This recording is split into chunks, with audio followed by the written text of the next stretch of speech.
Right then, good evening, ladies and gentlemen, boys and girls, people of the Nerdic Pro podcast. How are we this evening? My name is, as per usual, Bobby effin Salistar, and with me on the line is co-promoter of BreakOut Pro Wrestling, the one and only Mr. Ben Hampton. Ben, how are we doing? I'm all right, thanks, dude. How are you? Nice. Yeah, not bad, thanks. Not bad, thanks. So, for those of you watching, this is the first of last week's two announcements. Obviously, Ben was the first announcement that I made. And then the second announcement that I made is to take place on Tuesday, the 4th of June, with former three-time NWA National Heavyweight Champion, the Golden Boy, Greg Anthony. And, so obviously tonight, with me on the line is Mr. Ben Hampton. So, Ben, what's happening? Well, first of all, can I just say, what an amazing get for the next show. Like, I you've pulled strings to make that happen, but three-time NWA champion. Yeah. Crazy. So, yeah, well done for that, man. Like, congrats. Thank you very much. That's yeah, awesome. So, I also forgot to plug, he's also the current AIWF, Allied Independent Wrestling Federation World Heavyweight Champion. And, But we're not here to talk about Greg just yet. No. Because that's an awesome get, dude. Well done. Yeah, thank you very much. Thank you. So, You said what's happening? Well, what ain't happening? What a year it's been so far. I've seen you a fair few times. Mm-hmm. As we're going to talk about, as you know, BreakOut later, that this is a year anniversary coming up in June, so that's gone like that, as you can imagine. In between that, obviously, wrestling myself, not wrestling myself, that'd be weird. Be a stage show, but with my tag partner we'll talk about as well. But it's all go, and I really appreciate you having me on. We've tried to make it happen for a while now, haven't we? Yeah. I'm blessed to be here, dude. Appreciate it. Yeah, no worries. Thank you very much for coming on. As you know, like I myself am a wrestling fan, and it's like personally for me, like I think it's good to interview people for the business that I've grown up watching. Yeah, absolutely. I've been a fan of for years. So yeah. Yeah, awesome. I've got before we start, I've got a few people's asked me this today, so I've got to ask you, what's your real surname? My real surname. I'm sharing. So my real surname is Salazar, right? Really? Yeah. That is. It's. It's what's it? It's a Pirates of the Caribbean villain thing, isn't it? Yeah. So. Or as well, I believe. Yeah. But yeah, something like that. Yeah. I spoke to my co-promoter Matty for BreakOut, and he said to me, "It's like Salazar his real name." He was like, "Because if he is, that is so badass." And I'm like, "I'm gonna ask him." That's Yeah. Wow. So you've got a ready-made name already. You had to get involved in some sort of. Yeah. Like it's like I have my sort of stage name, shall we say, is Salistar. So spelled. So like it's actually spelled Salazar, but the stage name spelled Salastar. Do you know what I mean? And I got that off of one of the trainees for Falling Star Wrestling a couple of years ago, and when I started doing the whole like Salistar ratings and people then comparing me with Uncle Dave and Dave Meltzer, but and so what a blessing. Amazing, jealous. Yeah, exactly. But like I say, so I do appreciate you having me on. There's a lot of people do wrestling podcasts. A lot of people do sort of like broadcasts and stuff like that. But yours is very different and it's unique. That's why I wanted to come on it. So, and I think you're. Thank you very much. But I've blown enough smoke up your arse anyways. Let's talk about me. Yeah, really. So talk us through like who you are, because obviously you know who you are more than what I do, and I assume more than what the viewers do. So sort of talk us through who you are, how you first got into the wrestling business, how you've got to where you are today, the creation of BreakOut, and your upcoming year anniversary. Yeah. Thank you again for giving me this platform to tell everybody about it. No worries. what a dream. So Ben Hampton. I'm 40 years old now. I got into wrestling when I was 6. My mother, I remember coming home from Woolworths. You remember Woolworths, but it used to be called Woolworths. For all the young guys out there, young girls, there's a shop called Woolworths. She brought me a VHS, and it was WrestleMania SummerSlam 89, and it just blew me away. Obviously, I was like, "What is this?" Like, banged it on, obsessed ever since. Always watched it, always been a fan. From that point. Used to beg me nana to she was the only one that could afford Sky and Family years ago, so I used to beg her to like take me stuff, take me Raw and stuff like that. So I always had like a little bit of a thing. Luckily, I was quite lucky to have that. It's before internet as well, bear in mind. So like, tape trading and stuff like that, swapping tape, what we used to do. But yeah, started with that. Decided I wanted to get into it fairly early. Used to tell a lot of people, and obviously a lot of people would laugh at me, not in a bad way, but in like, of course you do, lad. Want to be a wrestler, do you? Cool, that's all right. And like, so I had a lot of that, but I always stuck with it. First training session I ever had, I was 18, and with my partner now, tag partner now, who I'll mention in a minute, Gav, his name is. We went on the like our careers, if you can call it that, have run parallel. So we walked into the door the exact same day, same time, same session. First time. And that was with a guy called Alan Johnson in I forgot.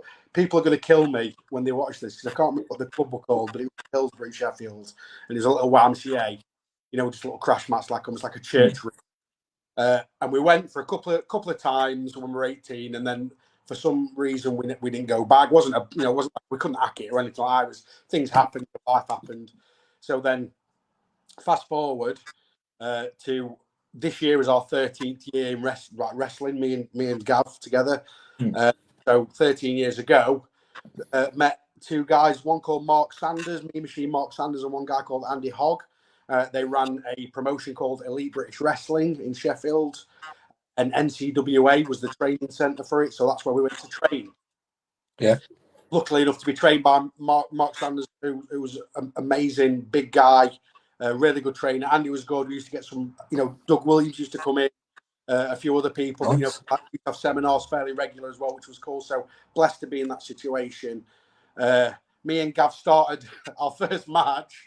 I was handsome Ben Hampton. I was like an overweight fitness instructor. I used to start and do like and then I've got Stitch. Hang on a minute, I've got Stitch and stuff like that. And Gav was a priest, and we were called Body and Soul, which I still think is genius. Couple of matches of Body and Soul at EBW, and then a place called MCW that's not around anymore, starting in Sheffield. Where were you from? Obviously on our doorstep. So I took a little bit of time to end up having a son. Gav carried on with MCW, and I joined him a little bit later. So been wrestling for 13 years. Not to amazingly great heights, but happy where we've been, happy what we've wrestled and who we've met. And happy at the level we've been at. We've been in so many, incarnations of gimmicks and stuff. But right now, and people may know this, may not, they might have gone, oh, they did with the mask, with the pig mask, which is, recognition. But we wrestle as the Denizen. I'm going to say Denizen for anyone watching. You got it right, Bobby, but we get Denizen. Mikey. But we wrestle as the Denizen. Me and my tag partner, Gav Richards, as Bo and Caleb, we wear masks. Yeah. I wear a pig's face. He wears a skin face. Backwater Bayou, Louisiana, sort of rednecky. Blender man. Yeah. Like there is an element of a tribute to the Wyatts and Bray Wyatt, but I'd say our inspiration comes more heavily from like the B movie horrors, Rob Zombie style, House of a Thousand Corpses. Like them sort of like ultimately horror films. That have become cult classics. So that's where we sort of get more inspiration from. We do fall into that horror style more than the spooky style. But it's luckily got us noticed with certain people, and we've had really good opportunities over the last year and a bit. We've been doing it. That's you, of course, Bobby. Yeah. I think it was an old school show, wasn't it? The first one was an old school show. Yeah, in Leeds, wasn't it? Yeah, it was. Yeah. And I think the less said about that show, the better. But yeah. trying to think who we worked that night, but I can't even remember. I don't think. But either way, but it was a pleasure meeting you. So something good came out. So yeah, been blessed, like I say, to be in the position we're in. We're current tag champions for a company called Firestar. Really blessed back to them titles, taking forward, taking places. Our gimmick doesn't really lend to having titles, really, but at the same time, it's nice to have that recognition, you know. Yeah. But yeah, okay, so that's in-ring work. That's sort of where we're at, 13 years down the line. But then now we're both 40. As you know, I've gone more and more. I've always dipped in and out of, creative and sort of booking and keeping, networking, basically. That's what this business is about, networking. Yeah. Exactly. So I'm sort of, leaning into more of the out of the ring work now. But like I say, very blessed to have met some amazing people in 13 years of actively wrestling. Worked some amazing people. Like I've been blessed to work. Like Cody Hall was a highlight, and I mean, he's only about 3. But Cody Hall. It's something like we've been blessed to work a few people that have been and done it. We've been blessed to meet people that are on the rise, up and coming, and have been around this UK scene for a while. So yeah, luckily we've met the right people along the way. Met some wrong ones, wrong, but 80-90% of the experience has been positive, and I've met some amazing people that have allowed me to get to where I am with BreakOut, or me and Matty where we are with BreakOut. So that's I talked a long time there, but get it all out. No, you're right. So there's already been a few comments. So Matt Maxwell has said, "Good evening, gents." He's also mentioned me, believe it or not, saying Bobby Salazar is a fantastic name. Sorry? That's what I was saying about the surname earlier. He asked earlier. In it. Like, it's a Mexican thing, but, and, so I'm not Mexican, like my granddad is, but, Terry Overton, so, Matty Mayhem has said, legend. Love him. Yeah, love him. Yeah. He's also said Denton are absolutely phenomenal characters. Mark Lugo has said Ben is an absolute gem. Got a good mind for the business. I know he likes to make sure things are done 10 times over. Mike Brown has said my brother with a heart emoji, and you have some fans, Ben. Well, I'm the friends more than anything. I like to think, like they're all good guys so far. Terry, I only met Terry. I think it was this year actually, and literally every show I've seen him at since, and I have seen him at a fair few shows, and I will be going forward. Every time he tells me, "Oh, I love the Denizen," I think it's amazing, but it means a lot to us because Terry is super humble dude. He's been places that not many people know. Doesn't shout about it, and to have his feedback at times, especially in our character work, is awesome. Same with Mark Lugo as well. Mark Hammerhead Smith. Not if you know heard of Hammerhead, but absolutely like juggernaut of a guy, tall, stacked, old school wrestler, second generation, and again, Hammerhead was getting on nearly 4 years now, and another one that not only. We feed off each other, we give each other feedback, stuff like that. So again, blessed to have met both of them. Really top guys. And Mike Brown's partner. Mike Brown's my best friend and my former partner, so he's going to put an eye. Yeah, like I know that Terry, I know that he's recently come back to wrestling, isn't he? Because I know that he took some time away and has recently come back and recently won the Sovereign British Heavyweight title and the. What's Bowler's promotion? Classic UK Pro Wrestling heavyweight title.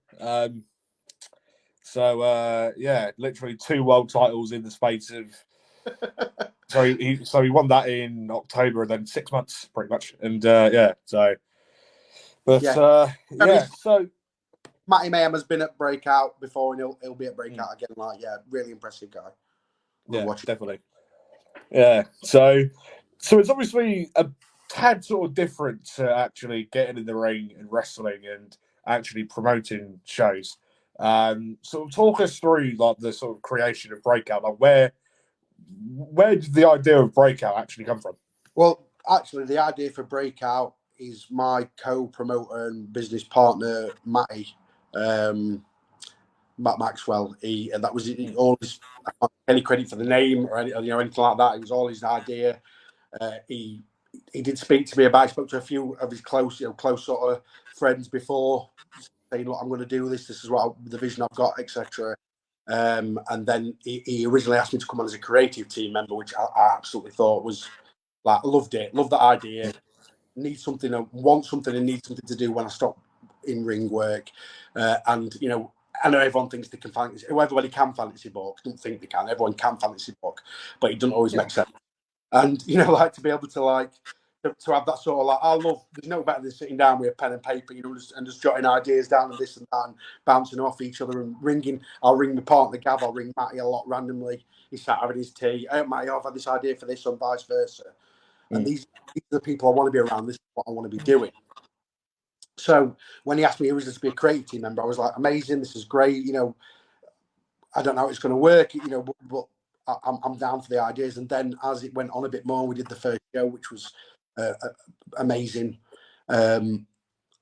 He spoke to me about coming on as a partner in the promotion, which I was ecstatic about.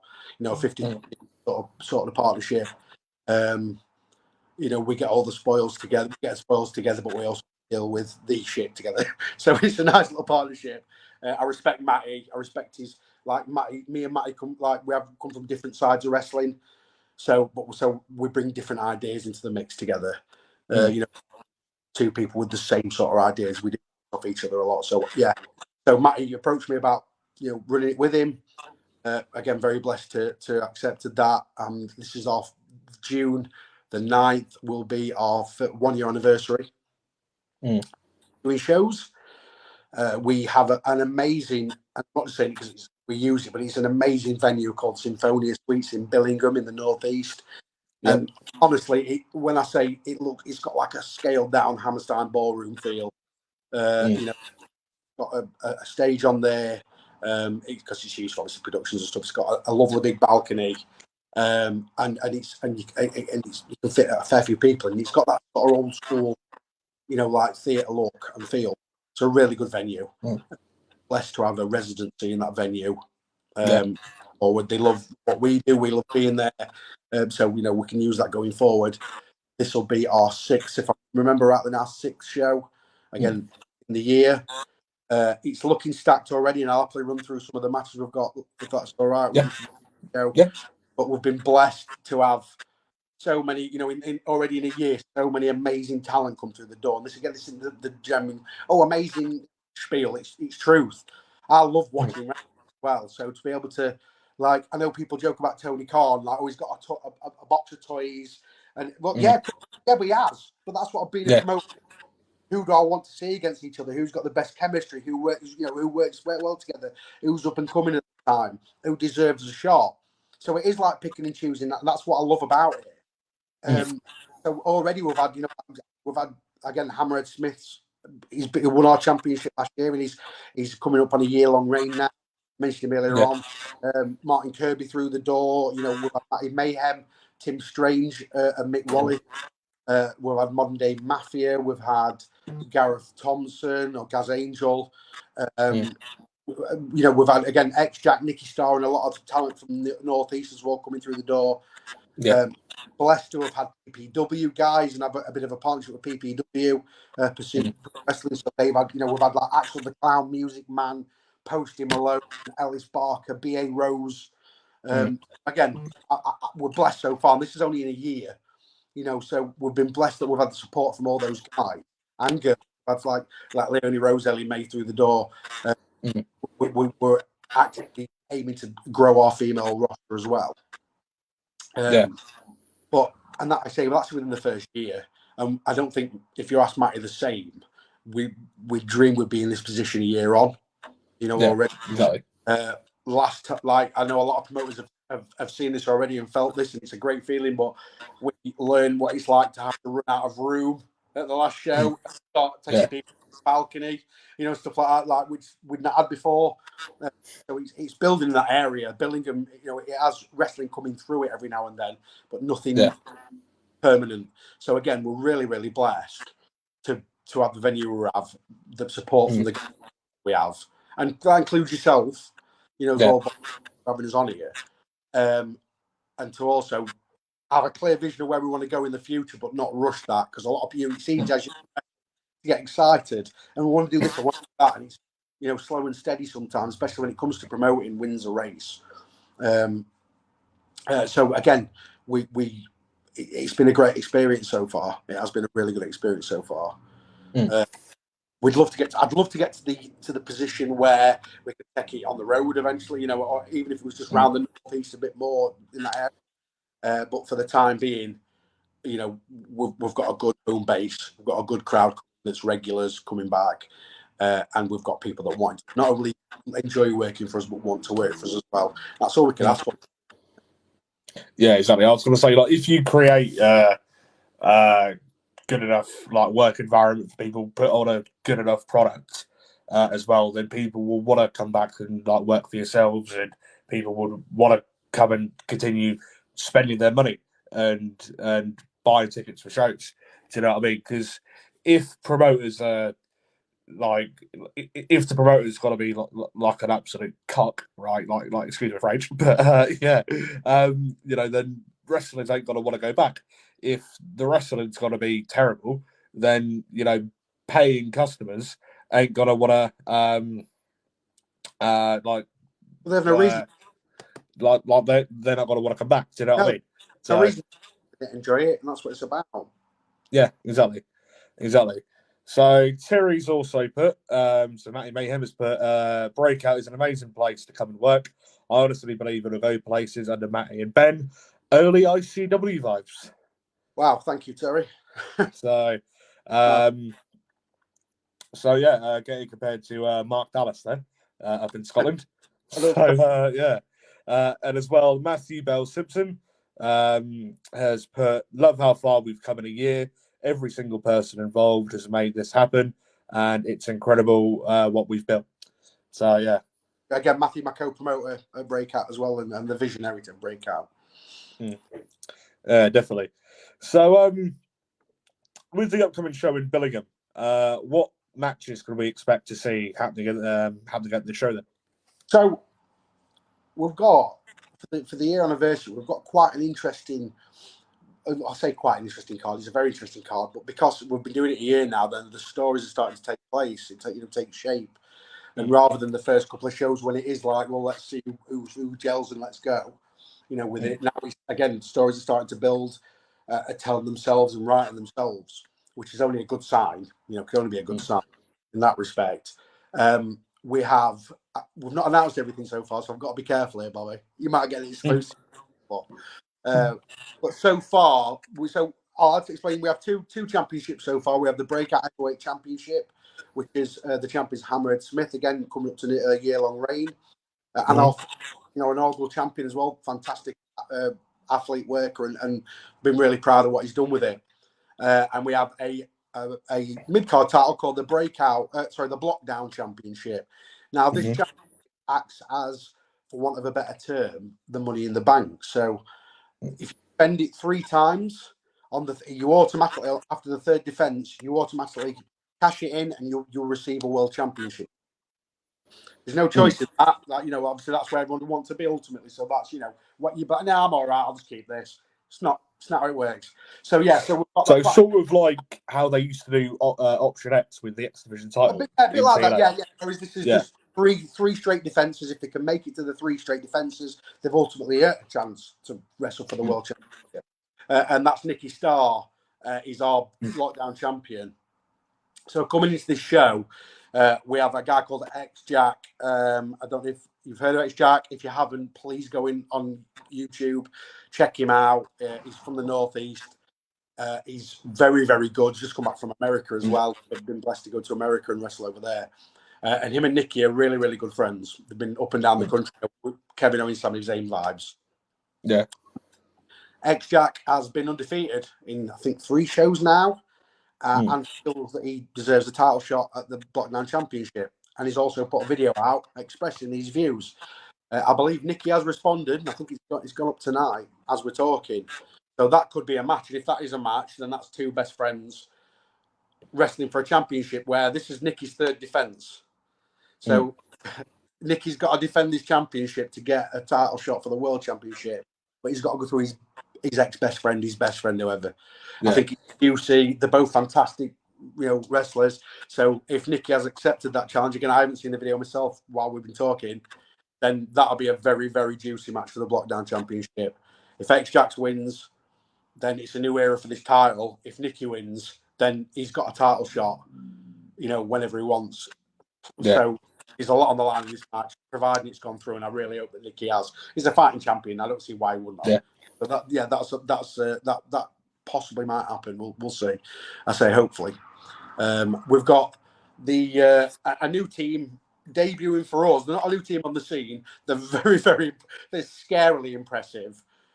Called NRG, Hamza and Mo, and they're from Yorkshire. They're two young lads. They run rings around everybody. They're so impressive. Like I say, it makes me sick how good some of these young lads are now. Compared to I used to be looking around when I were young, even at myself, I was like, nah, we're not like this generation, genuinely. When NRG are stepping in, they're gonna wrestle, funnily enough, the Denizen, which is going to be a challenge for them. But I think this is going to be a challenge for the Denizen because, again, NRG are super quick guys, smart wrestlers. As you know, Denizen, a lot more brawly. Might not think a lot, but definitely act a lot. So that's the tag match we've got. Super excited for that one. We have also. I'm a very good promoter. I'm like, who have I got? It's because you book that many shows in advance in your head with ideas that you're like, well, no, I can't reveal that. That's coming soon. That's going to come soon.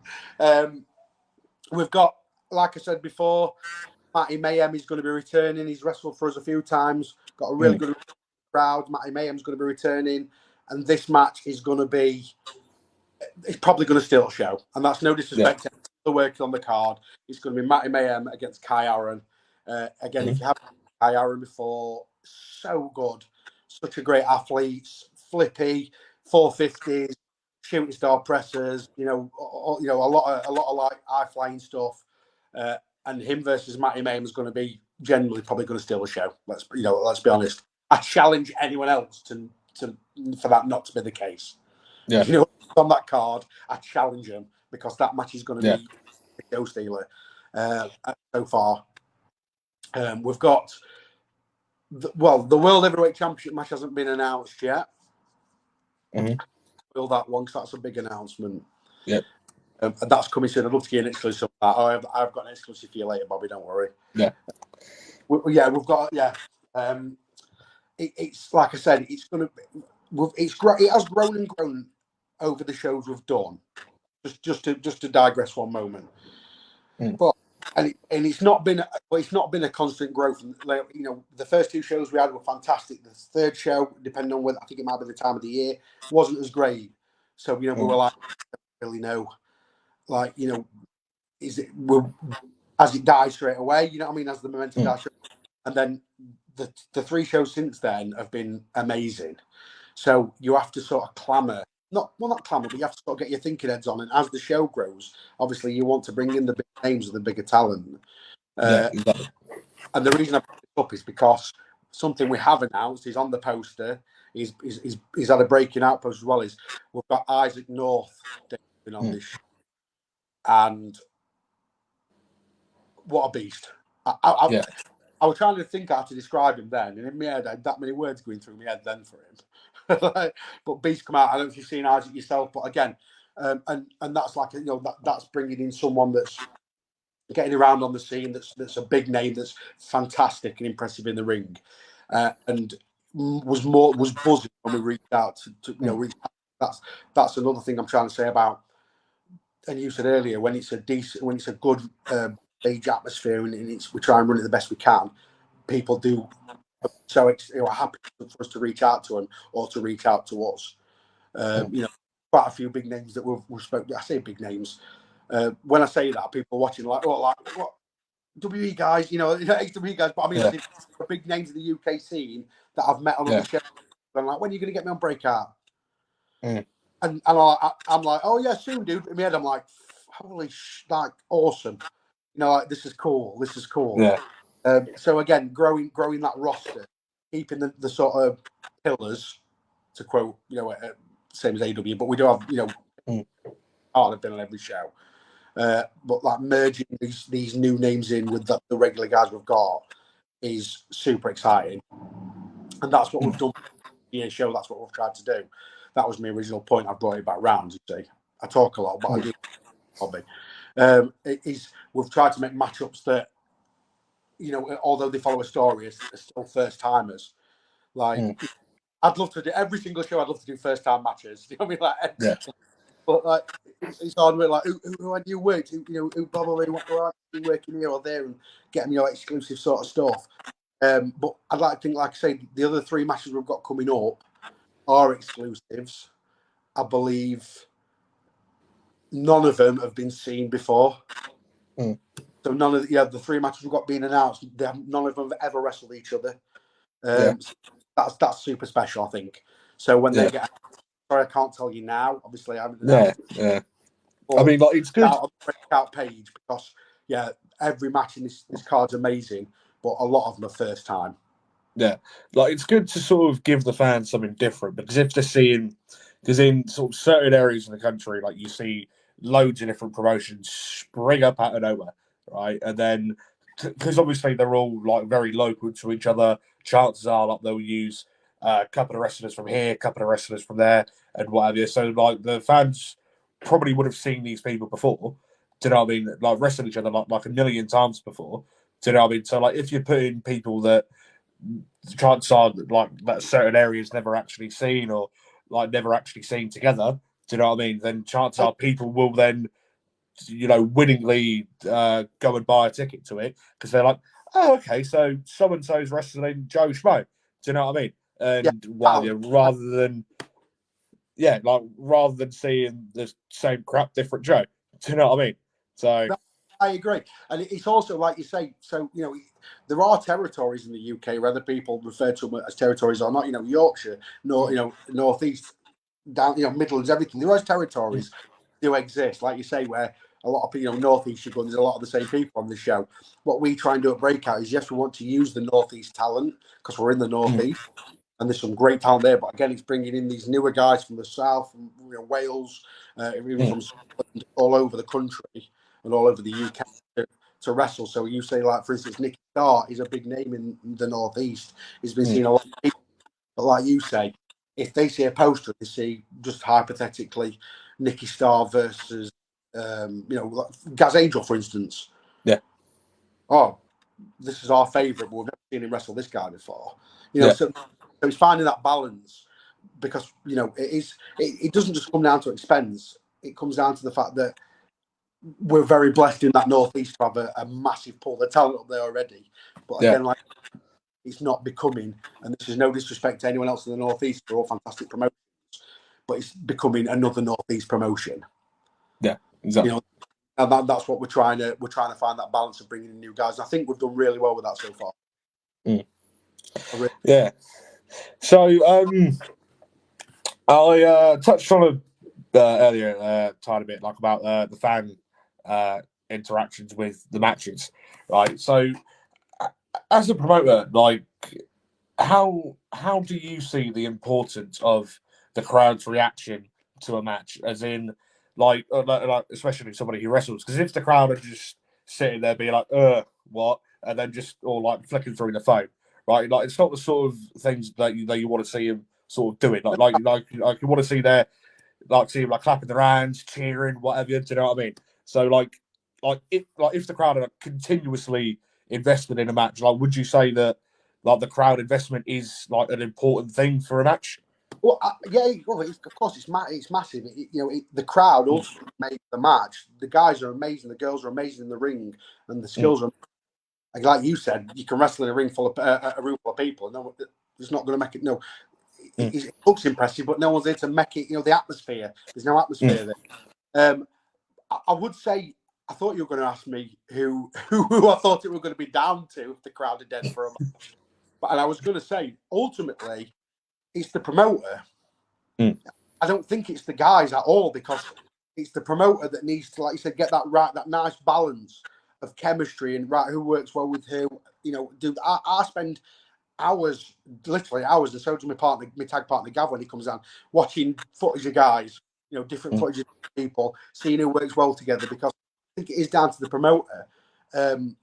Yes, you can instruct the guys to an extent. I mean, at BreakOut, obviously, we're very sort of free and easy with match restrictions. You know, look, guys, you're the performers, but we do obviously, of course, give them a sort of, you know, a little rundown of what we want from the match. Now, if we believe we put two people together that have got good chemistry and they don't follow where, you know, the sort of vision we've got for it, and the crowd falls flat, then it probably is on them. You know what I mean? Yeah, because we know the crowd, we know the area, we know what they like to see and what works. You like to think so, doing a year's worth in one area, you'd like to think you know what your crowd like. But like I say, the interaction, and that's the balance. This is a good point you've made, because I'll just bring up me and Gav as the denizen. We're obviously very brooding characters that don't speak, horror characters. So we're not going to be bar like making noises at the crowd and grunting. We're not going to be clapping and come on guys and all that sort of like, you know. So we make it clear that the face team we're working, it's on you tonight, guys. Do you know what I mean? We're not able to get that crowd reaction without breaking our character, whereas you guys can get that reaction. So again, it's just finding the balance of two workers and what's going to work. Now, you know, anything can, like you said, cause a crowd not to be interested, but you'd like to think that it rarely happens, you know, especially in UK smaller indie shows, because the crowd in that area don't really get wrestling that often, and they're really excited for it. And I think this is really important as well to remember. Anybody who's starting a promotion around a certain area, or is just started promoting, you know, like ourselves, you're not going to get that hardcore, diehard rise crowd in the first couple of years. You get these entertainment fans. You know, two of our biggest, most popular wrestlers at BreakOut. One comes out to Thomas Tank Engine with a Thomas Tank Engine top on. And, you know, crowd love him, and he's a very good technical wrestler. But it's the cheesy stuff, and it's the entertainment fans, the crowd, especially if they've not had wrestling in that area for a while.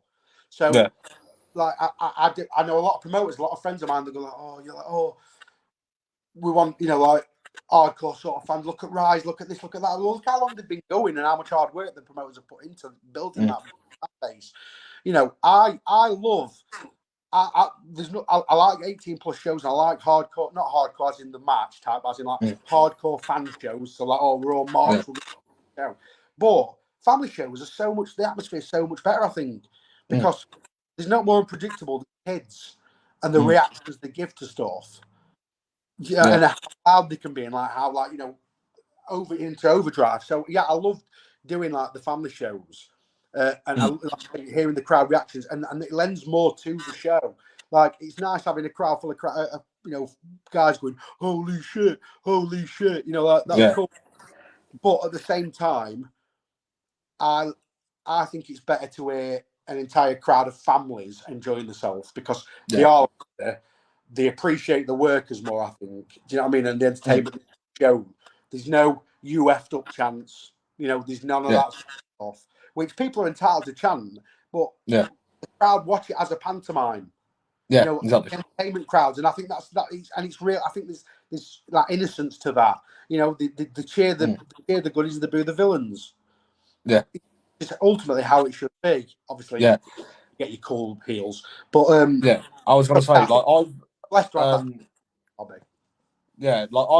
come across no end of fans at shows, you know, saying that they couldn't give a toss about like the wrestling that they see on TV.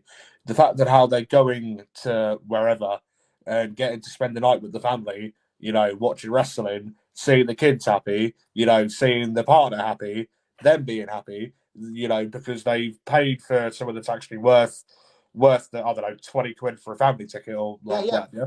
Do you know what I mean? You know, because at the end of the day, you know, like, it's the case of, you know, this 20 quid or 25, 30 quid for a family ticket, two adults, two kids. This is somebody's hard-earned wages, like hard-earned money. Do you know what I mean? And it's like, if you've got to produce a terrible product, you know, why are you charging paying customers hard-earned money? Do you know what I mean? You know, but I know, I agree. I totally agree. That's right. Again, it isn't like 20 quid for a family ticket for a night of what you're getting isn't expensive, but to a lot of families, and even myself included, it is. For like a weekend, a lot of people haven't got a lot of money, especially at the moment. So for people to come to our door, we're super grateful that they've taken the time and obviously their time and the money to come and see us. And again, why wouldn't you want to put the best show you can on, within the budget you've got? I appreciate not everyone's we haven't got a massive budget, but luckily, between me and Matty, we know how to run a business because the same is a business, in that respect. And like I say, it's value. You know what I mean? If you can get a good value. But in saying that, though, we say that, Bobby, but the amount of shows, I don't know if they exist anymore. And I used to love them as a kid, but the shows with the Stone Cold and Kane and the Undertaker appearing this tonight, and it's like some old bald guy, Stone Cold, or like the road. Like let's say for want of a better term, like fake Stone Cold, or whatever. But they pull in crowds as well because it's obviously a crowd. Those sort of promotions aren't looking for the ICW hardcore crowd. You know what I mean? They're looking for like family entertainment crowds, and that's pull from Breakout. Now, eventually, every show, every promoter goes, "Well, I might try an 18+ show." Like just straight to, and we may get there ourselves, but for the the distant future, not just the immediate future, I think we're very happy, and I speak to myself with the crowd we're getting, and the people we're trying to entertain. Yeah, exactly. So, reading through a couple more comments. Matthew Simpson has once again said, some saying, we have two great champions and lots of great performers who are perfect material for either championship. Hugely competitive roster and plenty come through the door. He said one sentence better than I explained it on the show. And Matty on it, you don't ramble as much. No, you're right. I was going to say, I tag it off like anything. Most of the time, like any regular viewer of the Nerdic Pro will know that. So, Mark Lugo has said, will there be a raffle for the next show? If so, what's the prizes? Mr. Lugo, I believe he's trolling right now. I think he knows that. No, unfortunately, there won't be a raffle at our next show. No, I'll just leave it at that. But there will be hot dogs, there will be merch stands, there will be a great action, and there's a bar as well that's fairly cheap. Nice. Yeah. Nice. I was going to say, like, the North East is a lot cheaper compared to around here. You know what I mean? Like creeping up now. Yeah. I was going to say, I'm a Norfolk boy, right? And literally, some of the pubs around here, right, are like £5.50 going on £6. Do you know what I mean? And it's like, Christ. Do you know what I mean? You ever heard of a town called Kings Lynn? Yeah, I know. Northwest Norfolk. Yeah. I'm from the small town called Hunstanton, just down the road there. From there, and literally some of the pubs around here, how they get away with charging so much, I don't know. But but hey ho, Unfortunately. Yeah, exactly. But again, Matthew Simpson has said part of the vision in brackets for me certainly was to have highly entertaining characters on the show, as well as highly quality wrestling and tooting our horns. I definitely feel every show has that mixture, and the fans really buy into it, which is amazing. No, I agree. It's slowly and steadily, and it's a pleasure to be a part of it as well. Exactly. Sorry to cut you off, but something I have forgotten. Well, not forgotten, but something I do want to get in there is we were blessed at the beginning of the year to be asked to be a part of a festival, to be the wrestling for a festival. It's called Plague Fest. It's a charity festival with a twist. Now, charity festivals are fantastic. Of course, it's for good cause. But when you hear the words charity festival, you presume, I presume, Summer Fair sort of style day. This is like a mini download, heavy metal rock festival. The marketing is so differently. It's very grungy. It's in Clay Cross in Chesterfield on the 4th of July. And they've already sold, I think, 2,300 tickets. It's on in a football ground, and we're going to be smack bang in the middle of the centre of the football pitch, on the centre spot, with our ring in the middle of everything. And we're going to be doing 3 shows that day, 3 1-hour shows. And again, super blessed early on. I mean, the of Plague Fest, I've only seen two shows of ours highlights. Yeah. And it does, out of everybody, they could approach so many people, especially in the Midlands area. The wealth of talent and the wealth of promotions in the Midlands is fantastic. So I've had the opportunity. So yeah, Plague Fest, 14th of July. I sound like Tony Khan, don't I? Plague 14th of July. We're going to be wrestling Breakout there. I think it's £25 for a ticket. So cheap for a day festival. There's bands on. There's some quite big names actually been announced for the bands. There's some comedians, live podcasts. Get on there, Bob himself. I'll have a word with Guy. But yeah, so there's so much, food markets, all that sort of stuff. It's a massive first time they're doing it, and again, super lucky and blessed to be part of it. Yeah. So, Mark Lugo has said, "Dear host, when will you be visiting a Breakout Pro Wrestling show?" That is. Where do you live, Bobby? Where do you live? Northwest Norfolk. Oh, well, you're near Hammerhead. Well, I say near. You're nearer than I am. He's in Bristol. You can jump in together.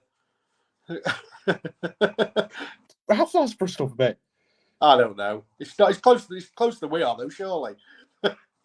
Sort of local sort of landmarks around here are Kings Lynn, Norwich, Peterborough sort of way.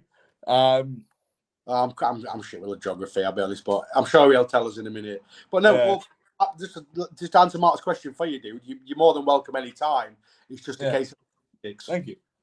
Yeah, I was going to say, Mark, just in case you don't know what I do, I don't just do podcasts. I also referee and announce as well. I work for companies like OSW UK, Big Top Wrestling. I've worked for companies like Live Wrestling Promotions, New British Promotions. I've just crossed the T's, dotted the I's to join Kingdom Wrestling as well. And a few other promotions. And I've also worked for CUKPW up in Leeds. So, without trying to tip you on. But, so... How long have you been doing it? I've been doing it about 18 months. Crazy. The 1st of October 2022 was the first match I refed. And you've been dude. Yeah. So that was a match between the Lion Aaron Sharp and the Real Deal Steve Sykes. A match 18 years in the making at the Glardner in Boston in Lincolnshire. And so good work. But I've since gone on to ref the likes of the UK Pitbulls, Harley Hudson, Roy Knight, Ricky Knight Jr., Jack Landers, some top quality guys. I've also gone on to announce like Johnny Storm as well, world-travelled veteran, in his match against Paul Malin, I believe he was wrestling. Paul Malin in Wakefield. And enough about me. In response to Mark's comment, Matthew Simpson has said, Mark Lugo, why has my right ear started burning after you type this?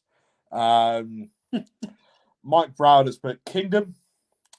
Matthew Simpson has said, we've had a role switch. Ben's now doing the interview. So Mark has said, there you go, book him as a ref for Breakout. Enough said, Bobby. And Matthew Simpson has said, Vville asks the questions. Bless. So, was this the announcement that you had in regards to what we were speaking about earlier, this festival? Say that again, sorry. So, you speaking about this festival that you're doing in Colchester, was this the announcement that you had? No, it wasn't. This is a personal announcement, if I'm honest. It's not like a breaking news, but it's something I'm very, very proud of to be a part of. But you mentioned a minute ago about Kingdom Wrestling. Mm-hmm. Gareth Angel, formerly Ministries, has built this company from the ground up. And it's had fantastic help, but it's all been Gareth, super hard working. This is not blow smoke up his arse, but this is a fact. I've known him pretty much since I've been in the business now. It'll be over 10 years. He's super hard working, humble guy. I have a lot of love for Gareth, and I'll always support him. And we've been lucky enough to be booked at Kingdom before, me and Gav as the Denizen, and also me and Mike before as the Militia over the last 2 years. And for any sort of eagle-eyed people that go on the Kingdom website, on the Meet the Team page, you'll see already. But I'm very, very blessed to announce that I've been asked to be a part of the creative team for Kingdom going forward. Wow, nice. That role, and I'm super duper excited about it. Really excited about it, to help Gareth, with them those sort of creative things. There's myself, Jack Johnson, who's an incredible wrestler. Yep. So me, Jack Johnson, and Gareth will be the creative team going forward at Kingdom, and super duper, genuinely blessed and excited to be a part of that. Really blessed. We've always had a good relationship. Kingdom have always had a good relationship with BreakOut, and will continue to do so. And of course, this won't affect anything I'm doing with BreakOut or anything in ring. This is, I wear many hats, and I like to wear many hats. And this is definitely a step in the right direction for, again, keeping busy when I finish in ring. So yeah, happy to be a part of the creative team member for Kingdom Wrestling. Love it. Awesome. Bobby Nice one. Referee for Kingdom Wrestling. Love it. Nice. Well, first of all, congratulations. And I think it's good that, obviously you run BreakOut, and I think it's good that you're going over to help creatively with another promotion. Do you know what I mean? Because I've not been in the business as long as you, right? But I hate it when you hear one promoter calling another promoter, trying to keep it as PG as possible, right? But one promoter calling another promoter some sort of cock, right? Or something along them lines. Two people that can't stand each other. If you can't stand each other, leave it at that. There are some people in this business that I can't stand myself, right? And who I think deserve no place in the wrestling business, right? But I don't publicly go out and, put the name on Facebook, right? Say that so-and-so shouldn't be involved in the wrestling business, right? But I think it's good that, somebody like yourself is going over to help another promotion. Do you know what I mean? And so. No, I appreciate it. I think that my vision years ago now, this is just before lockdown, was to start promotion in Chesterfield, where I'm from. I was blessed enough to be asked by Matty to come on board at BreakOut and be partners with him, and I've done that, and it's been successful so far, and I've loved that. But when I stop wrestling, I have to be involved somehow. My life I'll not be happy in life unless I'm still involved somehow in the wrestling business. Yeah. And that's not a selfish thing. That's just a passion thing. This is my life. My life. Every partner I've ever had has had to either put up with it or get involved. Everyone that knows about me, knows me even from school and that. It's a bit more. It's a lot more accepted now. But when I was in school in late 80s, early 90s, you were ridiculed to hell for being a wrestling fan. You were loads of homophobic sort of slurs thrown at you and all that sort of stuff back in the day. And it never bothered me because this is such a great escape. And I don't mean that in I suppose I do mean that in a deep sense of escape from life, but just as in everyone needs to have a passion, I think, a healthy passion. And I think that wrestling, like I say, it'll never leave me. And I have to be, and unfortunately, once I stop wrestling in ring, just sitting watching it isn't going to be enough. Yeah. It was before I was younger then, and I didn't have the experience I have now. But yeah, so I've got to be involved somehow. And not only did Matty extend the olive branch to me, but Gaz has as well. And I take it very seriously. There could be a few people watching maybe at the moment going "Oh, great creative. You mean your mates and you're going to give them some ideas?" Even if that were the case, I take it super seriously. And it has to make sense. Same with BreakOut, it has to make sense. The biggest sort of advice that I've heard, I wasn't told this, but it's been said by countless big names, but Jeff Jarrett was the one that I heard say it. Confuse them, lose them. Yeah, exactly. You lose them. And I don't just mean attention-wise in a matter, I mean in business-wise, I mean business. Why would we go back if it's, like I say, I'm confused, but I don't know what's happening with it, and I didn't enjoy it. So I take it very, very seriously, and I look up to. There's loads of people I look up to in wrestling that don't perform. Gary Ward. I look up to Gary so much. Yeah. Never really met him properly. Never we've spoken, but I've never had extended periods of time around him. But to see what's gone on from being a promoter, to promoting a highly successful company, to stopping that, then waiting years later, starting another company and making that as successful, and now he's almost like an agent for American talent coming to England. Yeah. Who'd have thought that could exist in England? Who'd have thought there'd be a call for it?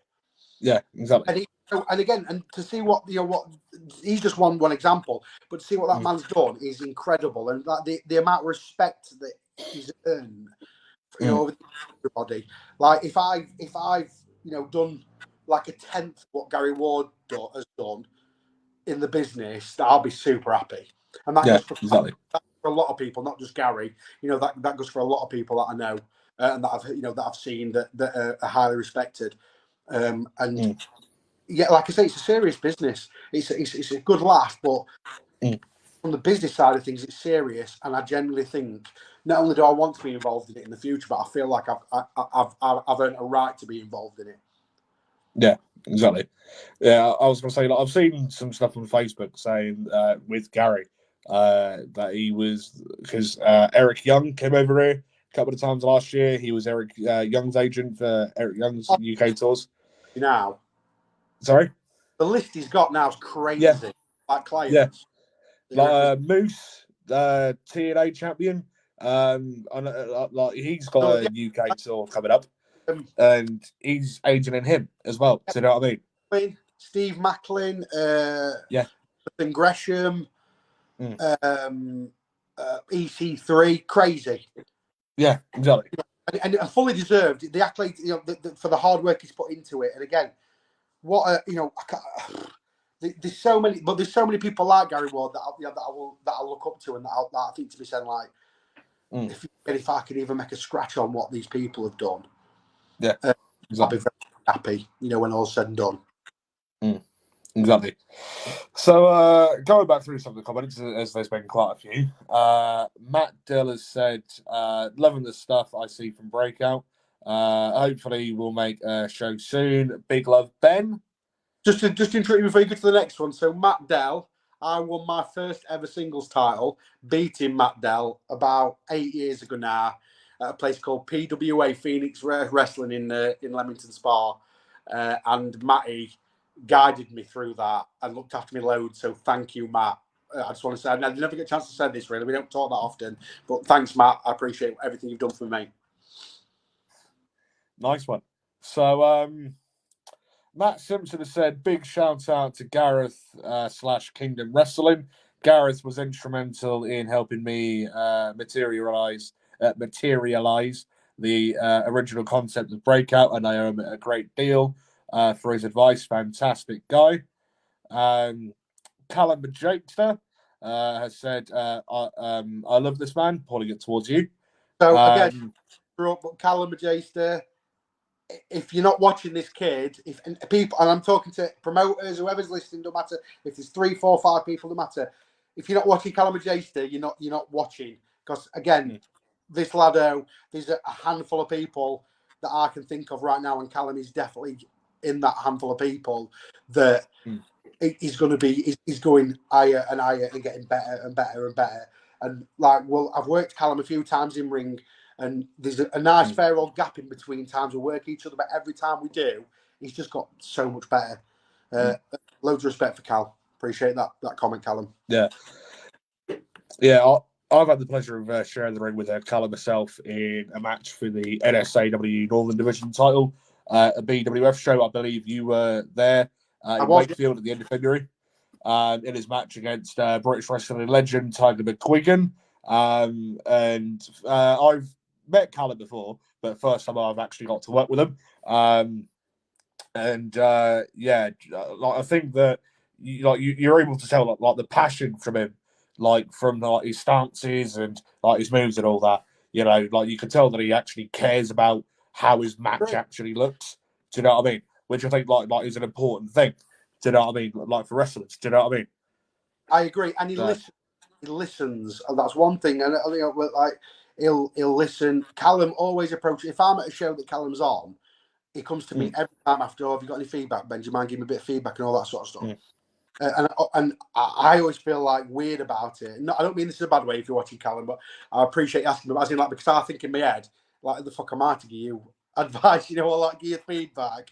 But I appreciate it, and I'm always happy to do that because again, Callum's in a rare sort of group at the minute, and I'm not going to name everybody else in it for lack of making other people feel like you know, I ain't nobody. It's just my opinion.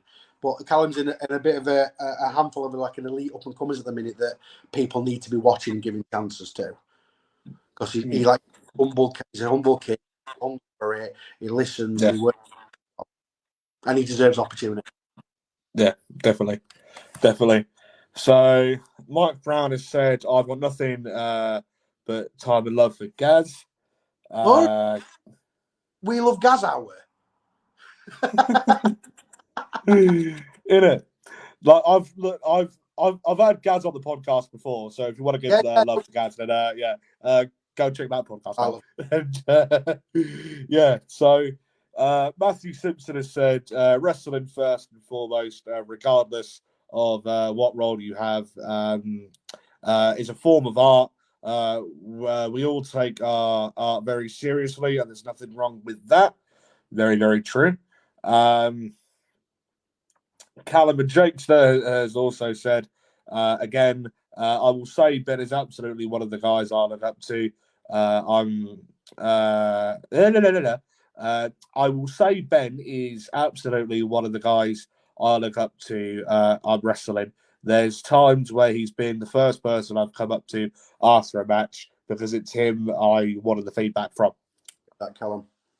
So, speak of the devil, right, the man himself, Mr. Gareth Thompson is here. The man of the hour. Watch it. He'll have to, I bet his ears were burning, but he'll have to go back and watch all the smoke blowing up him. But straight at the level, the bloke's finally here. So so what sort of bits and pieces do you actually do to actually help promote BreakOut? Like, will you say that you're more social media based, or would you say that you go out flyering around the local areas, etc.?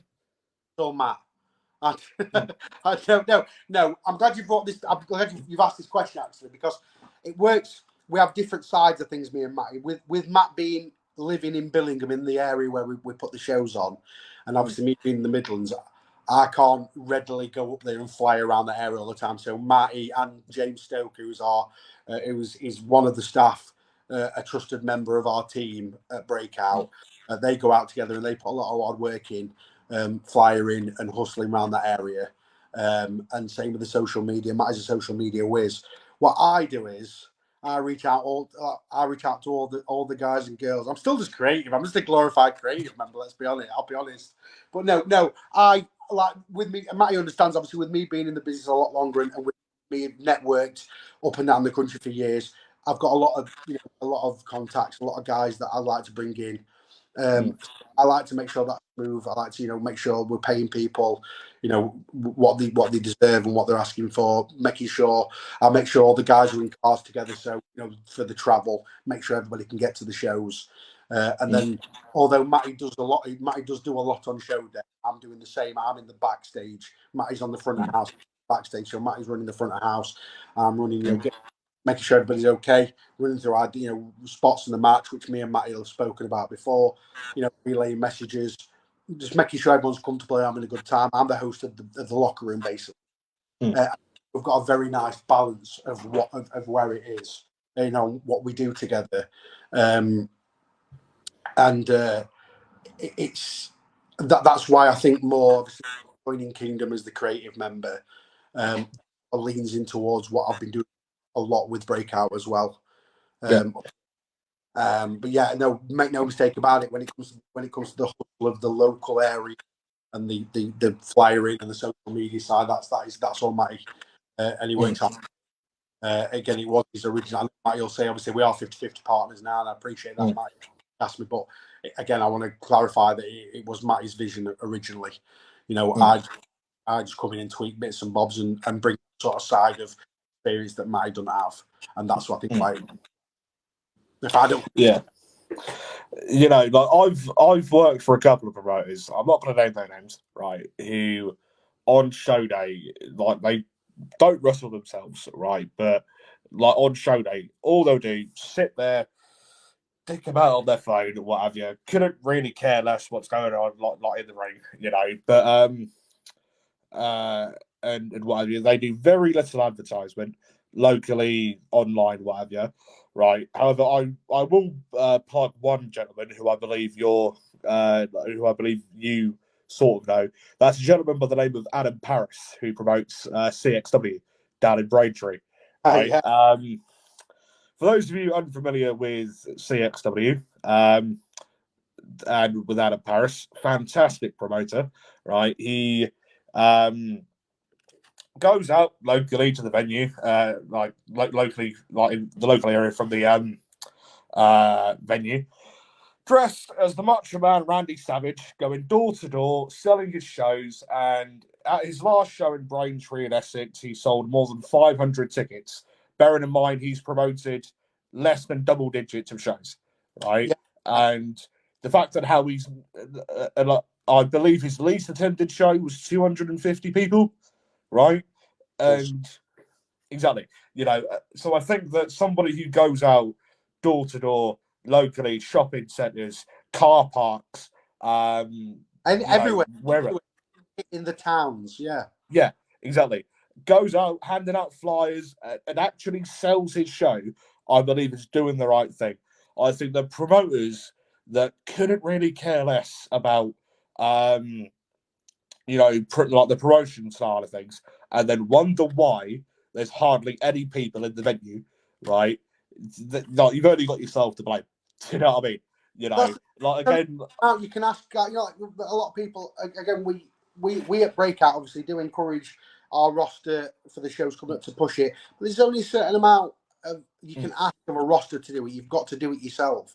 Paris, very lucky to have spoken to him a few times. He's invited me down to see him a few times. It's a bit of a schlep, but I will get down there eventually. But yeah, and again, he's another one like Gary that is in that sort of like handful of people that I really look up to because he hustles. He's got the right attitude and the right personality. Like he's a lovable guy. He goes out, he makes everybody laugh. He goes to football matches dressed as Macho Man. He does all that. And he definitely not. And don't get me wrong, everybody can do that. I understand. Yeah, but he found a unique way to promote his product. And let's be honest, the lowest show he's had is 200 people that he's working into. Yeah, and considering that he's done less than 10 shows. Do you know what I mean? He invited me to go work for his upcoming show on the 1st of June. Unfortunately, I booked with the BWF of the not downgraded the BWF, but somebody's been on my radar for first come first served, dude. That's how it works. Yeah, exactly. So so a few more comments reading through. Okay. Gaz has said, Mr. Convo, in brackets, been putting the kids down. But I'll say this. Ben is one of those guys who gets it, really gets it, and understands how to tell a story. It's why he's on my team. Thank you, Gaz. I appreciate it. Speak of the devil, saw what you did there. So Matthew Simpson has said, it's a very strong combination. And Ben has definitely helped the areas I was weak in become a lot stronger and better. So personally, I owe a great deal. And vice versa. Like I say, the funniest analogy I can make with me and Matty is that Matty's Nick Khan and I'm Triple H. In that respect of, because Matty's got a really good business head on him. He's a massive fan. He has been all his life for wrestling, but he just hasn't been in that business. I've been in that business in that respect. Again, not to great heights, but to the heights that I've been comfortable with, I've been happy with, and to the heights where I've met people that I'll know for the rest of my life now. Genuinely will know without sounding deep, but it's true. I'll be at their funerals or they'll be at mine. Do you know what I mean? In that respect, these genuine lifelong sort of friendships. And so I agree with Matty. The combination we've got between each other just works because he gets certain sides that I don't necessarily, I'm not that strong with, and I get the sides that he isn't, and we're helping each other learn as well. So yeah, I'm generally blessed to be in a partnership with him. Yeah, exactly. So Rob Galbraith, who wrestles as Rob Bagwell, correct me if I'm wrong, and is also the promoter of Firestar Championship Wrestling, has commented saying, "Evening, gentlemen. How are we, Rob?" Again, on Matty's comment, Rob has put a lot of trust in me and Gav, as the denizen as well, and Rob is building something, in sort of parallel lines with BreakOut that is equally as fantastic, if not a little, even a little bit more advanced than we are. He puts his heart and soul as well as his money into the promotion, and every single show, every single Firestar show, one after another, it gets bigger and better, and he needs more credit than he gets. So thank you, Rob. Yeah. So Matthew Simpson has said, I had existing skills coming in, but I've learned a lot from Ben directly through this process.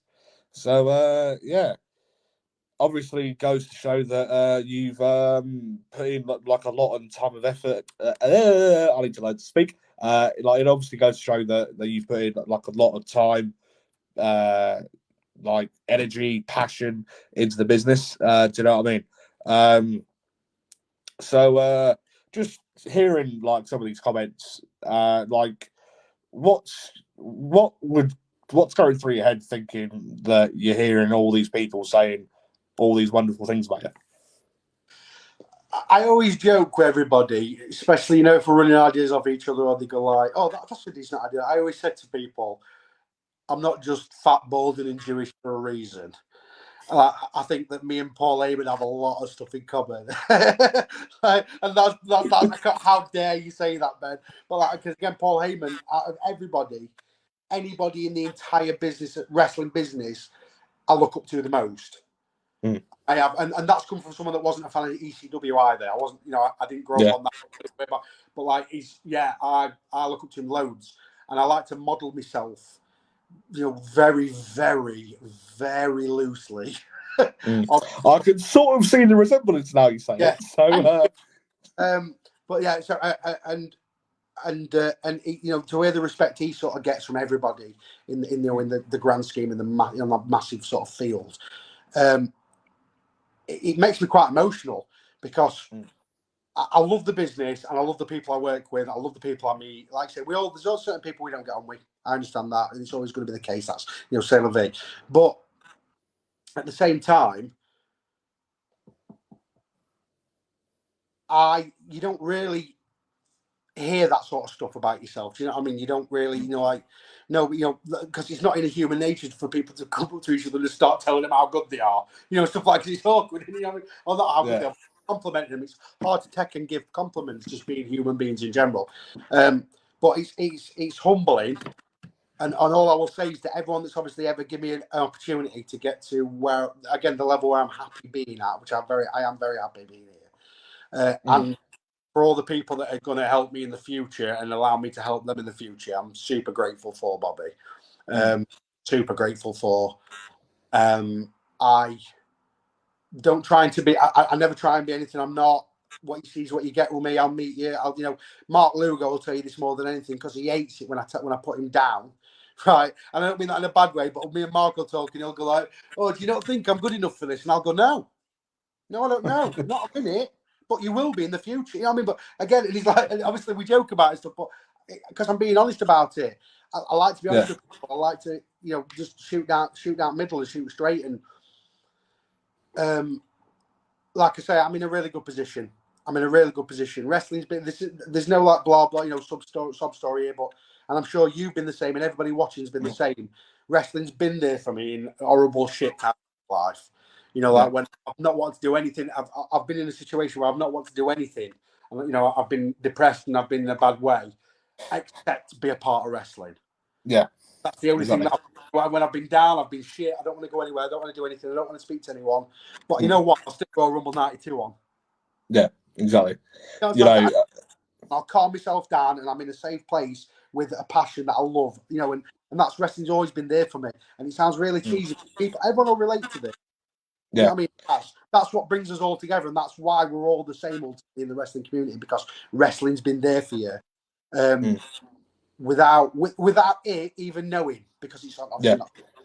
But so it's a special community. It's toxic, like it's fucking. Excuse my language. It's PG. It's so toxic, but at the same time, it's so amazing. And that's just box, isn't it? Yeah. Round here, like where I live, and Stockton's that sort of town where everyone knows everyone else, and literally knows somebody else more than what they know, like more than what that person knows themselves. Do you know what I mean? And whatever. And over lockdown, it was literally get to the point where, because I only finished high school May of 2021, right? I over lockdown, I was literally speaking to people that I knew from wrestling more than what I was, mates from school. People that I, neighbours and all that. And, people that I know from Hunstanton, people that I know from Eacham, Stetsham, Old Town, Kings Lynn, down the market, which are in Norwich as well. Do you know what I mean? And I was speaking to people that I knew from wrestling more than what I was, people that I literally see every single day of the week. Do you know what I mean? And whatever. And over lockdown, I want to say thank God for YouTube, and thank God for the WWE Network. Do you know what I mean? Because I've been getting into a lot of retro wrestling recently, from like the 70s and 80s, going back to the days of the territories. Do you know what I mean? And I've been going back to watching like a load of that. I'm a big Japanese mark from the 80s, 90s. Do you know what I mean? And I've been watching a lot of Undertaker stuff. Undertaker, by far my most favourite wrestler ever. Do you know what I mean? And whatever. And I was constantly going back through, and going back through his matches. Now I'm working within the bit. Now I'm sort of working like in the business.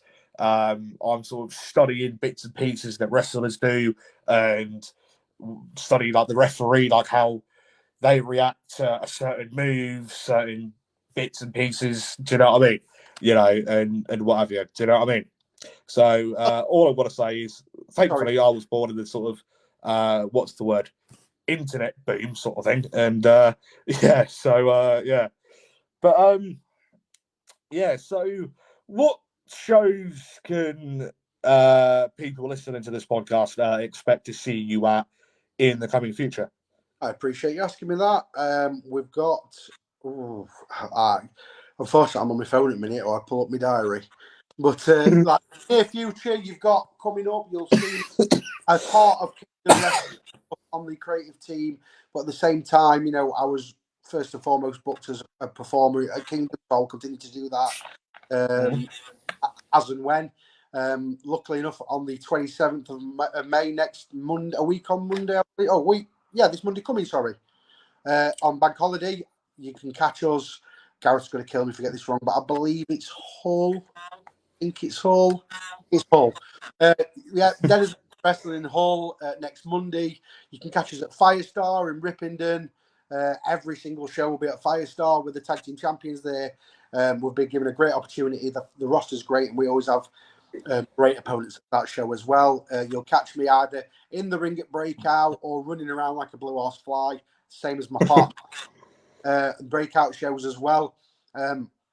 I'm mainly based now, normally in Yorkshire and towards the northeast. But rather than catching me, you'll catch stuff that obviously I'll be a part of more. So Breakout, we've got the June the 9th in Billingham. We've got July the 14th at Plague Fest in Claycross, Chesterfield, which is the festival. We've got, I said Kingdom on the 27th of May. We've got so much stuff for Kingdom as well planned. So many shows coming up down the country. I'm going to butcher the pronunciation of this, but I believe it's Saltaire. We've got shows coming up in Saltaire soon, and hopefully, don't want to say too much about that, but big things happening in Saltaire for Kingdom that Garrett's putting together. And I mean, you'll catch me probably at Old School, whenever that is, the next one in June, I believe, hopefully. So I'll be seeing, if I don't see you before, I'll see you in June, hopefully. Yeah, obviously, I don't want to say too much until it's been announced. No, that's what I'm saying. I'm presuming it's going to be June. Oh, yeah. You're a book for the Old School show. So, will you be making somewhat of an appearance on the 1st of June? Like, are you anywhere then? Next Saturday? That's a good question. Is it next Saturday, 1st of June? Saturday after? No, the Old School show's booked for this Sunday, but I'm talking about the British Wrestling Federation show in Wakefield. Sorry, I apologise. Yeah, the BWR show. You won't see the denizen. Mr. Mills has been saying that he wants us on the show. But obviously, I know as a promoter myself, with months and months of planning or whatever, we might hear there one day. But you may see me, see me in person. We went to the last one, enjoyed it. Always good to come to you guys. Always good to see, like, when Tiger's on it, go and catch up with some of the old sort of guard. So hopefully, if we're not on anyway, again, we aren't looking at me. Sound like a very big shot here. I'm not, obviously, but we are looking at my calendar. I wouldn't know, but no, if not, then you'll probably see us up at BWR in the crowd if you're there, Bobby. So that'd be awesome. I really appreciate you having me on today, Bob. Again, I said it at the beginning of the show, but I honestly, genuinely do. Honestly, no worries. Very often I get rare that I get a chance to shoot the shit about wrestling and stuff with people that on podcasts. So love doing it. Really enjoy doing it. Yeah. No worries. Honestly, it's great to have you on. I've had a couple of promoters on before. Trying to think off the top of my head. Jimmy Starr, who promotes Falling Star Wrestling. Marty Jones, who promotes, obviously, Squared Circle. Obviously, British wrestling legend, Marty Jones. Gaz, Crusher Curtis, who promotes Big Powerhouse Wrestling down Gosport, Southampton sort of area. There have been hundreds of people that have been on the podcast before. That's just off the top of my head, but obviously yourself and so 131st, is it this one? The 131st episode of the weekly podcast. Yes, the weekly. Yes, I've done. Bloody hell! Now you're asking. Upwards of, it wouldn't surprise me. That's better. Now I can finally see you properly. But it wouldn't surprise me in general if there have been upwards of 350 podcasts here on the Nerdic Pro podcast, split across here on Facebook, Spotify, and on YouTube. That goes for interviews, this weekly episode that's been going on for now 131 episodes, predictions, reviews, reactions, news episodes, fantasy booking episodes, whatever. Do you know what I mean? Well, if you ever want a bit of a guest one week to do on a pay-per-view review, I'll be more than happy to come on and do that. I am a fan almost, so I always like to shoot the shit with the fans. Definitely, I was going to say, like, I'm always looking for more people to come on. I watch every show, every pay-per-view, so whether it's Ring of Honor, it's AEW, whoever, I'll watch them all. So I'm the exact same, do you know what I mean? I'm a massive pro wrestling now, Mark. I watch a lot of All Japan from the late 80s, early 90s. A lot of the NWA stuff from the 70s, 80s, and what have you. I don't know too much about WCW, though, like I would admit. And really, because again, it wasn't really shown in the UK. It was on Bravo, channel Bravo when I was younger. But obviously, only through all the documentaries nowadays that you learn more about it. Yeah, like, obviously, bearing in mind I wasn't born until November of 2004. So obviously, WCW was long gone by the time I was born. Do you know what I mean? And so, but even going back to stuff like on YouTube and on the WWE Network, I still don't really know too much about it now. Do you know what I mean? To tell you the truth, WCW, out of internationally known promotions, WCW is probably the promotion that I know the least amount about. Do you know what I mean? Yeah. So good job you don't need to anymore. yeah, exactly. Exactly. So Mark Carter has said, I was going nowhere until I started wrestling. I had no friends or life apart from work and dad duties. Hang on, where are we? And dad duties. Fast forward 6 years, I now have a great set of mates, including Ben and Gareth Angel Thompson, who have taken a chance on me being a voice of BreakOut in Kingdom. That's correct. MC2 is our voice as well as Kingdoms, and being honest, there ain't nobody better right now. Nobody better. Very blessed to have Mark on board, so thank you, Mark, yourself, mate. Yeah.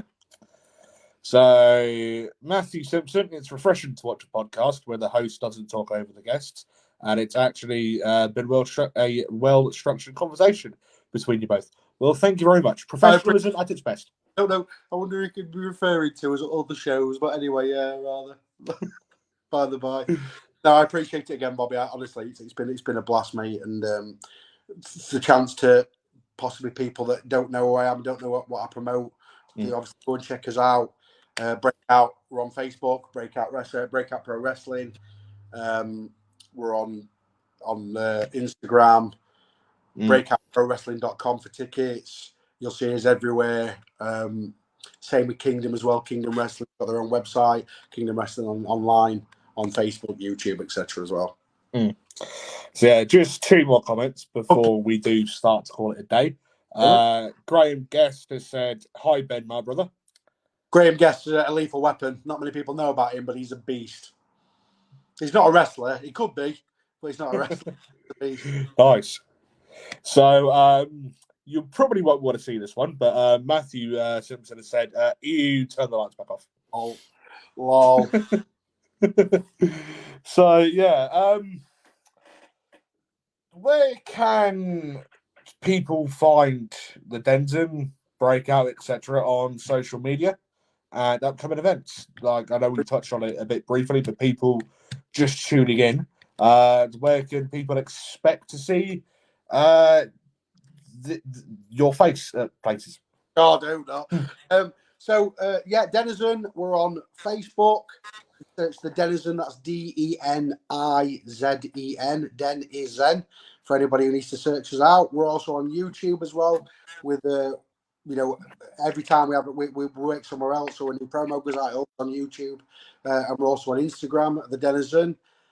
We appreciate that. You can find us at Firestar. You can find us at Firestar Championship Wrestling, BreakOut Pro Wrestling, Sovereign occasionally, Kingdom Wrestling, of course. There's a few more. Pegswood.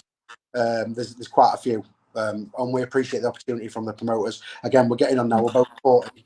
I like to think that what we're doing at the minute is different, unique, interesting, and entertaining. And that's what this is about.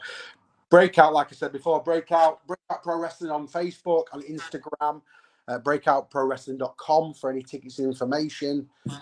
You can find us everywhere. There's always someone sharing something of ours, which we're very, very appreciative of. Kingdom, again, Kingdom.com, Kingdom Wrestling. I believe it's UK. Is it? I think it's put Kingdom Wrestling UK. I'm not sure. Gaz might be able to that one.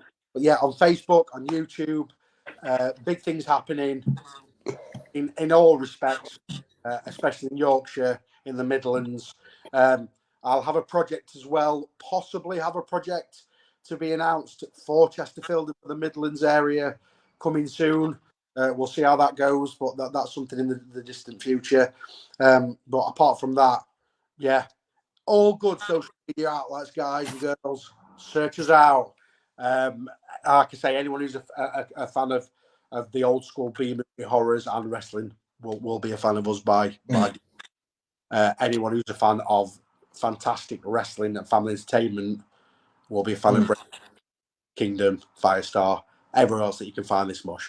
Appreciate it, Bobby. No worries. I was going to say, keep supporting British indie wrestling. 100%.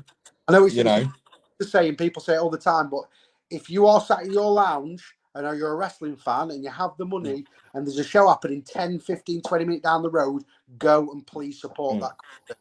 Doesn't matter who it is. If they're local and you love your wrestling, and who knows as well, you may be able to get yourself involved somehow. I know there's a lot of local companies that are looking for helpers, staff. If you want to be in business, it's a great place to start. Yeah, definitely. Yeah, I was going to say, if you look at price comparisons for local promotions to WWE, I mean, have you seen the prices for WWE Clash at the Castle nosebleeds? We went to the Welsh one, and I remember then when they first come out, they're about 140 quid, which is obviously double now. And then I waited 2 days later, same ticket, 62 quid. Yeah, exactly. So, whereas now I've seen the crazy insane prices for Clash of Castle in Scotland, and it's at the high as well. And last night, he did a lot of work doing to it. Yeah, it's like falling apart apparently. So, like, I think with my Ticketmaster fees, I think my ticket came to 90 for Clash of the Castle in Cardiff. Yeah. Do you know what I mean? All right, I was a bit high up, but I still had a great view of the ring. Yeah, you can pay just shy of that for a house show, can't you? So yeah, exactly.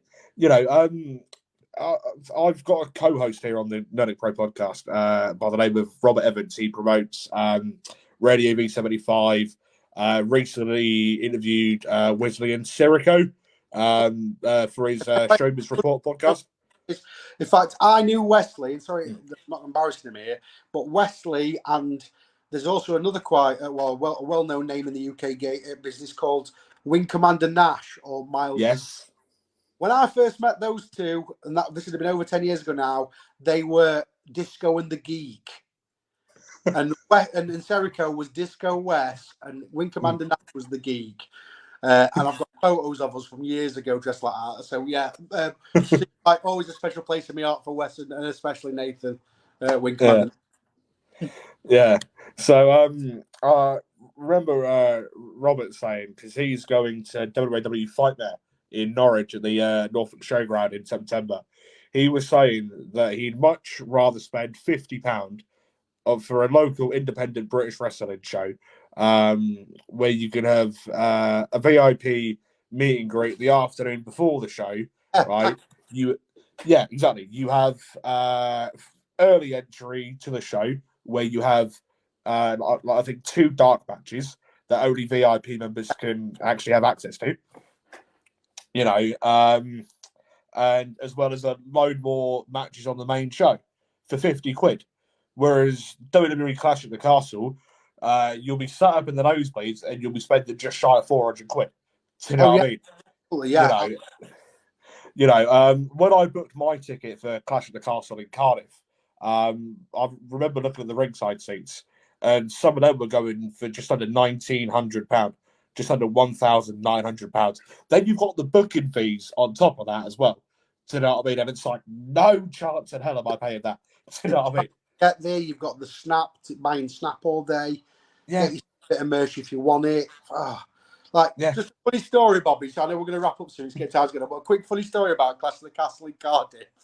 So we've come out, and it's myself, my tag partner Gavin, my best friend Mike, and Joel Cobra, Pete Collins. Yep. We've all gone down to the show together. Now Joel, Gav, and Mike have decided they're all going to go and buy an official WWE t-shirt. Mm-hmm. Awesome, fine. So I've gone, no, I'm going to wait for a Moody one. For some reason, I love getting Moody t-shirts. Like if I go to a gig, like I've got an Action Bronson gig t-shirt that I bought 6 years ago that were a tenner outside and it's still not got an hole in it. Like Fruit of the Loom. I love Moody t-shirt.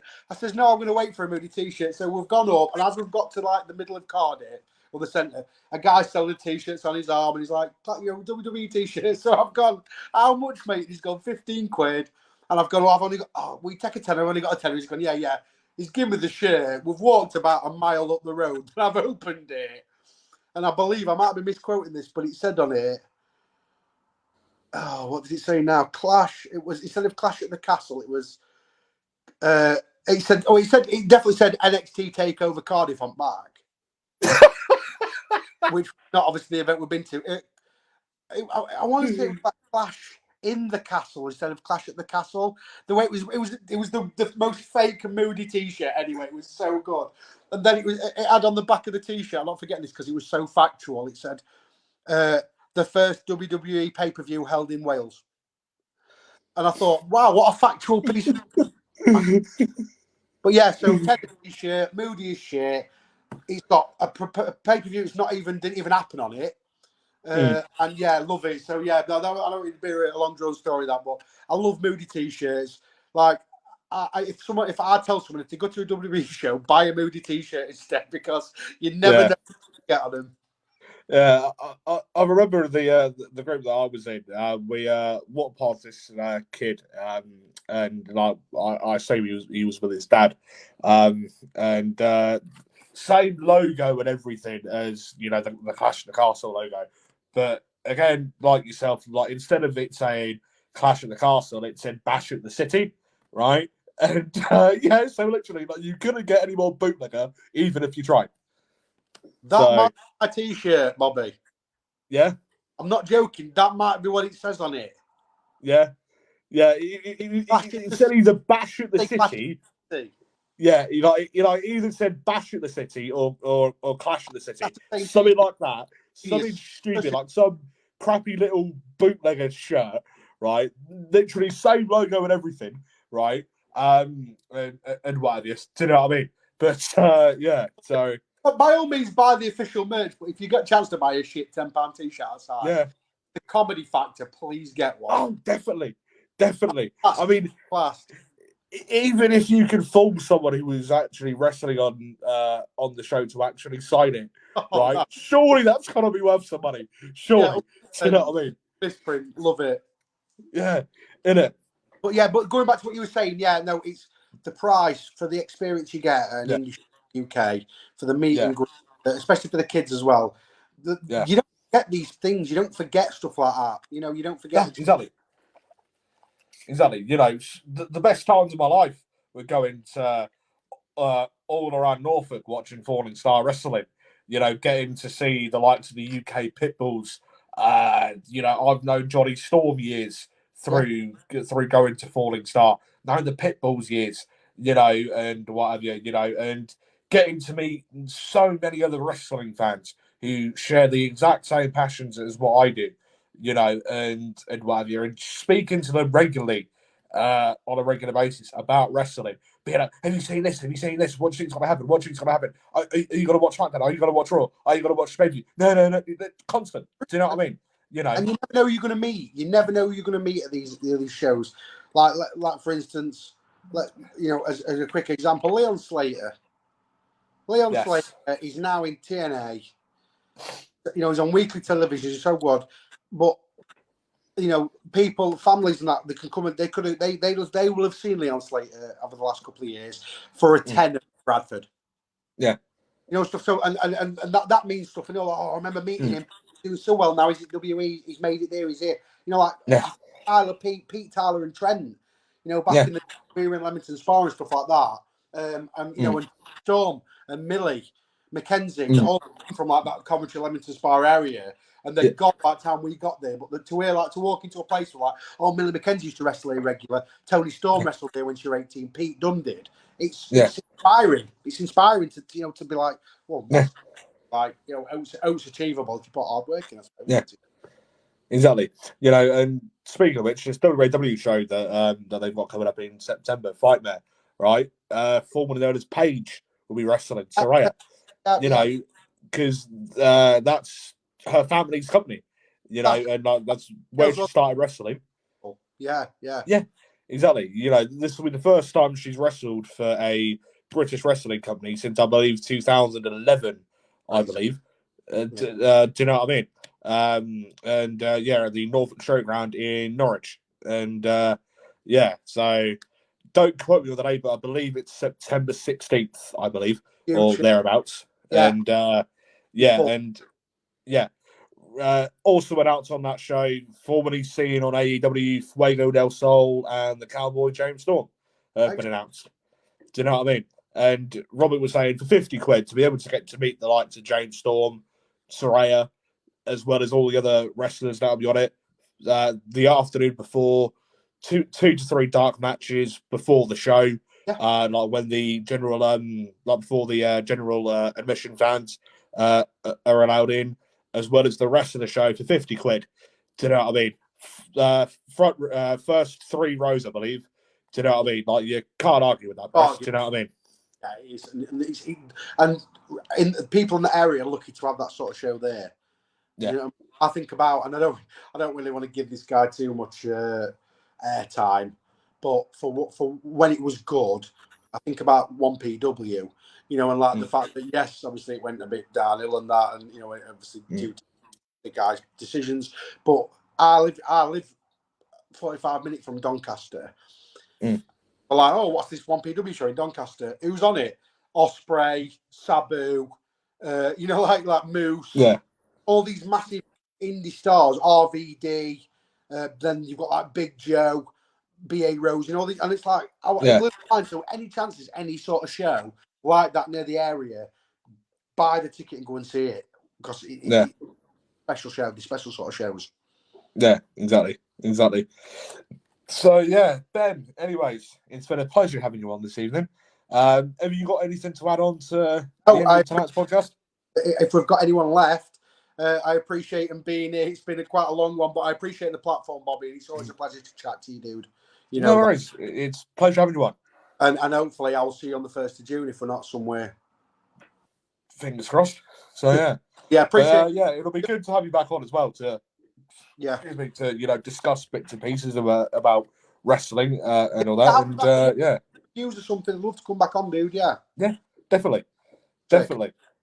So, yeah, for those of you listening, do not forget that every Tuesday at 7:30 p.m. UK time, Nerdic Pro Weekly will be taking place.